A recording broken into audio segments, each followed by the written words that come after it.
दूर किसी प्रांत में दो दोस्तों की कहानी जो कि है 1000 साल पुरानी। तो दोस्तों इसी डायलॉग के साथ स्टार्ट होता है सलार मूवी का ऑफिशियल हिंदी ट्रेलर। तमिल का जो ट्रेलर है वो 1 घंटे पहले आ चुका था, लेकिन 1 घंटे बाद हमें हिंदी में सलार का ऑफिशियल ट्रेलर देखने को मिला है और जिससे हमें पता चलता है कि सलार मूवी दो दोस्तों की कहानी होने वाली है, जिसमें एक दोस्त पहले बचपन में वादा करता है कि तुझे कभी भी मेरी जरूरत पड़े तू मुझे बुला लेना, मैं तेरी एक आवाज पर आ जाऊंगा। और वो दोनों दोस्त होने वाले हैं, एक हमारे प्रभास यानी कि सलार और दूसरे होने वाले हैं पृथ्वीराज सुकुमारन। जी हाँ दोस्तों, अब एक हमें सलार में कांतारा सिटी दिखाई जाती है, जिसके जो राजा होते हैं वहां पर राजा बनने के लिए बहुत ही बड़ी कूटनीति चल रही होती है।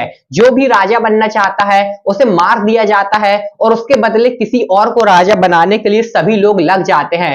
वरदा नाम का एक शख्स होता है जिसे लोग राजा बनने नहीं देते हैं और उनको फांसी लगा दी जाती है। इसके बाद सभी लोग डर जाते हैं और ट्रेलर में दिखाया जाता है कि कैसे सभी लोग भाग रहे हैं, किसी को आग लग रही है और बहुत ही ज्यादा वहां पर तबाही चल रही है। इसलिए जब पृथ्वीराज सुकुमारन डरने लगते हैं तब वो अपने बचपन के मित्र यानी कि सलार को, यानी कि दोस्तों वहां पर वो सलार की एंट्री दिखाई जाती है जिसमें सलार का नाम हमें देवा दिखाया गया है। जी हां दोस्तों, हमें जो देवा नाम का शख्स है वो ही हमें प्रभास के रूप में दिखाई देने वाले हैं। और अब जब देवा की खतरनाक एंट्री होती है वो मुक्के वाले सीन के साथ, तब वहां पर 700 लोग ऑलरेडी आकर खड़े होते हैं और देवा यानी कि प्रभास 700 लोगों से अकेले ही फाइट करने लग जाते हैं।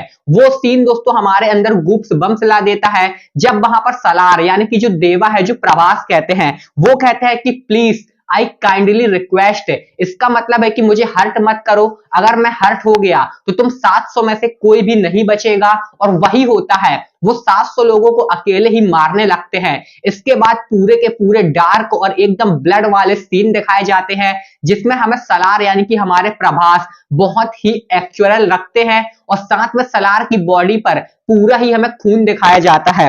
वो दोस्तों एक बहुत ही बड़े मार धाड़ वाले हिस्से में वहां पर मशीन गन चलाते हुए, तलवारें चलाते हुए दिखाई देते हैं। यहां अगर हम बात करें सलार मूवी के ट्रेलर में बीजीएम की, तो हमें कुछ कुछ केजीएफ जैसा फील होता है। तारीफ करनी होगी इसके डायरेक्टर प्रशांत नील की, जिसने हमें इतना इंतजार करवाया, सलार को 3 महीने पोस्टपोन करवाया, लेकिन बिल्कुल भी निराश नहीं किया है। जो हमारे सामने प्रेजेंट किया है, स्क्रीन प्ले रखा है, वो बहुत ही ज्यादा एक्यूरेट और बहुत ही ज्यादा सटीक रखा है। यहाँ पर प्रभास की एक्टिंग की भी तारीफ करनी होगी कि आदि पुरुष मूवी की तरह वो ओवर एक्टिंग नहीं कर रहे हैं, बल्कि एकदम देवा के कैरेक्टर में वो फिट है। पृथ्वीराज सुकुमारन भी अपने कैरेक्टर में एकदम जच रहे हैं। साथ ही मूवी में अगर हम देखें तो केजीएफ जैसी हमें फुल वाइब देखने को मिलती है, क्योंकि सभी चीजें हमें एकदम डार्क दिखाई देती है, जो हमें प्रशांत नील की पुरानी मूवी केजीएफ और केजीएफ 2 की याद दिला देती है। अब दोस्तों अगर आपने देख लिया है सलार मूवी का ट्रेलर, तो आप हमें बताइए कि आपको कैसा लगा है और आप इस ट्रेलर को कितनी रेटिंग देंगे 10 में से, हमें कमेंट में जरूर बताइए। साथ ही मूवीज से जुड़ी हर छोटी बड़ी अपडेट के लिए सब्सक्राइब करके रखिए आपके अपने यूट्यूब चैनल फिल्मी फॉरएवर को।